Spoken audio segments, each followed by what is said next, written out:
নারায়ে তাকবীর আল্লাহু আকবার এই শব্দটা যদি কেউ উচ্চারণ করে তারে জঙ্গি মনে করা হয়, জঙ্গি দলের লোক মনে করা হয়। ও মুসলমান, আল্লাহর গোলাম, আল্লাহ পাক রব্বুল আলামিনের জমিন, আল্লাহ তাআলার আসমানের নিচে, আল্লাহ পাক রব্বুল আলামিনের জমিনের উপরে আল্লাহু আকবার নারায়ে তাকবীর মুসলমান বলতেই থাকবে। মুসলমান ফাঁসির ভয় করবে না, গুলির ভয় করবে না। মুসলমানকে যতই ভয়ের পরীক্ষা দেওয়া হয় না কেন, মুসলমান বান্দারা নারায়ে তাকবীর আল্লাহু আকবার বলবে, কখনো ভয় করবে না। ঠিক কিনা বলে?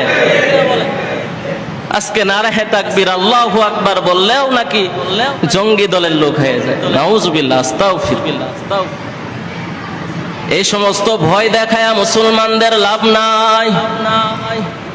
আল্লাহ পাক রব্বুল আলামিন বলে, বান্দা আমি সব কিছুই দেখি। দুনিয়ার বুকে কেমন অপকর্ম চলতেছে, দুনিয়ার বুকে দুর্বলদের কেমন জুলুম করা হচ্ছে, আমি সব দেখতে পাই। কিন্তু তারপরও আমি আল্লাহ দুনিয়াকে ধ্বংস করে দেই না। কারণটা কি?